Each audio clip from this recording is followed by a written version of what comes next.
नमस्कार दोस्तों, आप सभी का स्वागत है अपनी brand new series of IC38। Total 21 lectures रहेंगे इस सीरीज में, दैट इज 21 वीडियोस रहेंगे।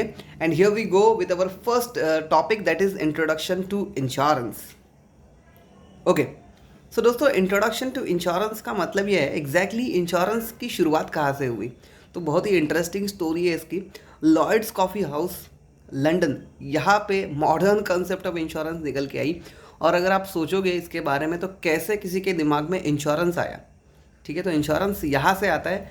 आप जानते हैं दोस्तों, 200 से 300 साल पहले जितना भी ट्रेडिंग होता था या फिर इंपोर्ट एक्सपोर्ट होता था, सारा होता था शिप के थ्रू।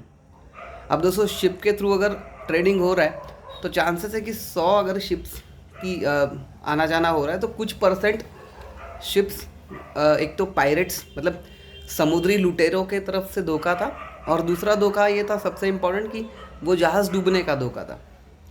अब जब भी वो जहाज़ डूबता है तो नुकसान उस मर्चेंट का होगा, ठीक है, मर्चेंट का तो होगा, उसके अलावा जो भी मटेरियल है उसका भी काफ़ी सारा नुकसान होगा। तो कुछ मर्चेंट्स ने लॉयड्स कॉफ़ी हाउस लंदन में बैठ के डिसीजन लिया कि हम ये लॉस को शेयर करेंगे, ठीक है, मतलब जिसका कुछ हम कुछ अमाउंट एक साथ जोड़ेंगे, ठीक है, और जिसका भी लॉस होगा उसको वो अमाउंट दे देंगे। तो यहाँ से निकल के आता है modern day concept of insurance, ठीक है। एंड पहली दुनिया की जो कंपनी है उसका नाम है अमिकेबल सोसाइटी फॉर प्रीपेचुअल अश्योरेंस, जो शुरू हुई 1706 में। अगर मैं इंडिया की बात करूँ दोस्तों, तो इंडिया में आप सोचोगे कि इंश्योरेंस कब से आया, तो इंडिया की पहली इंश्योरेंस कंपनी का नाम है oriental life insurance company, and इसकी शुरुआत 1818 में हुई। बट एक चीज़ याद रखिए दोस्तों, ये एक इंडियन कंपनी थी बट स्टार्टेड बाय ब्रिटिश, तो 100% इंडियन कंपनी नहीं थी, ठीक है। अगर बात करें आपकी पहली इंडिया की इंश्योरेंस कंपनी कौन सी थी, तो इंडिया की पहली इंश्योरेंस कंपनी आती है Bombay mutual assurance society limited, और इस कंपनी की इस्टेब्लिशमेंट हुई 1870 में। ये कंपनी 100% बाई इंडियंस थी, तो ये कंपनी इस्टेब्लिश बाय इंडियंस थी।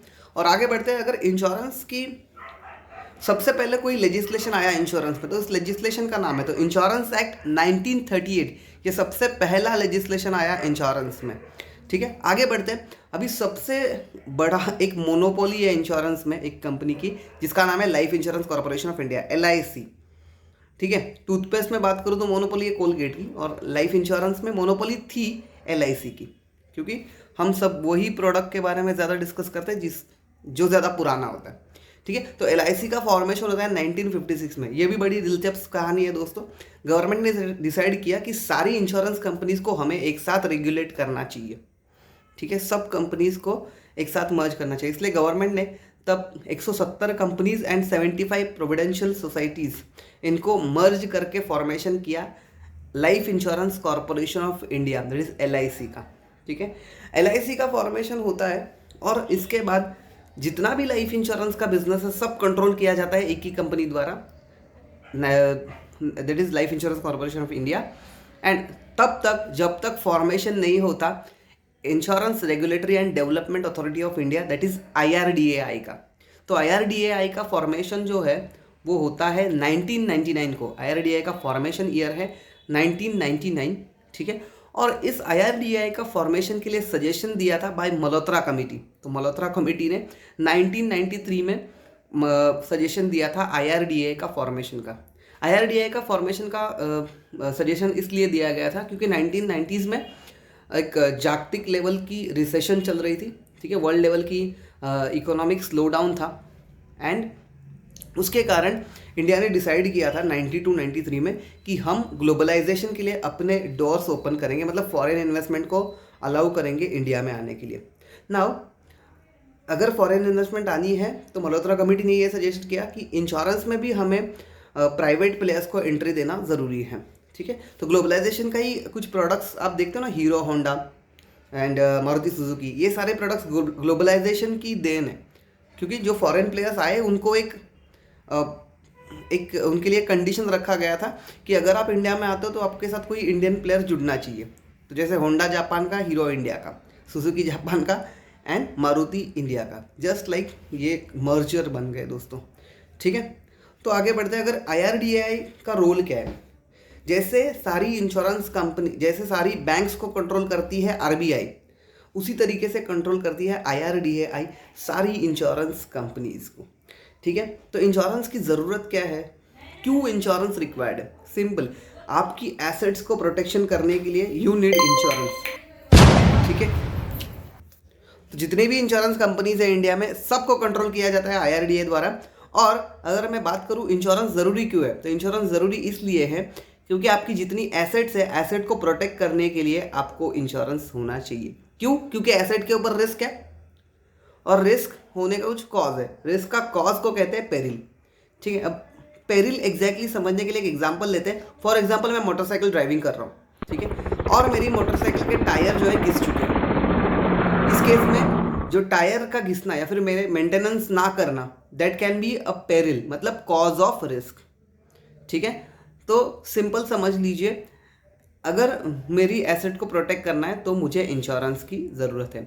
इसमें दो type of burden of risk होते हैं। ठीक है, एक प्राइमरी बर्डन ऑफ रिस्क और एक होता है सेकेंडरी बर्डन ऑफ रिस्क। जहाँ पे लॉसेस मेजर किए जाते हैं दोस्तों, जो लॉसेस मेजर कर सकते हैं उन्हें कहते हैं प्राइमरी बर्डन ऑफ रिस्क। जैसे मेरी व्हीकल का कोई इंश्योरेंस है और मेरी व्हीकल का कोई पार्ट टूट गया, अब वो पार्ट जो है उसकी कॉस्ट मैं मेजर कर सकता हूँ, तो इसका मतलब ये है कि वो मेजरेबल आइटम है, that is in primary burden of risk. अब सेकेंडरी बर्डन ऑफ रिस्क का एग्जाम्पल समझ लो लाइफ इंश्योरेंस। मेरी लाइफ के ऊपर मुझे इंश्योरेंस मिल सकता है, लेकिन क्या मेरी जान वापस आ सकती है? नहीं, तो वो रिस्क इतनी मोटा मोटी मेजरेबल नहीं है, that is the reason it is a secondary burden of risk. अब रिस्क मैनेजमेंट की 3 टेक्निक होती है बेसिकली। एक तो रिस्क अवॉइडेंस, मतलब मैं सोचूं कि मैं घर से बाहर ही नहीं निकलूं, मैं अपने घर में ही रहूं, एकदम सेफ रहूं। दूसरा होता है रिस्क रिडक्शन एंड कंट्रोल, मतलब मैं अगर कहीं ट्रैवल कर रहा हूँ बाइक पे, तो मैं सोचूं कि मैं हेलमेट डाल के जाऊं, मतलब मेरी राइड और सेफ हो जाए, risk reduction and control. And तीसरा जो होता है, जिसके लिए हम और आप ये सेशन डिस्कस कर रहे हैं, that is nothing but risk transfer या फिर रिस्क फाइनेंसिंग। मतलब मैं अपनी रिस्क ट्रांसफ़र करूँ किसी इंश्योरेंस कंपनी को, ठीक है, बदले में इंश्योरेंस कंपनी मेरे से कुछ प्रीमियम्स लेगी और अपने मेरी रिस्क ट्रांसफ़र कर लेगी। So that is the reason. So दोस्तों, that's it for the first chapter and the first video. अगर आपको ये वीडियो पसंद आया तो please like, share and subscribe ज़रूर कीजिएगा। अगर आप आगे के सारे चैप्टर्स के नोटिफिकेशन पाना चाहते हैं तो बेल आइकॉन दबा के नोटिफिकेशन आप ऑन कर सकते हैं। तब तक के लिए thank you so much, happy learning.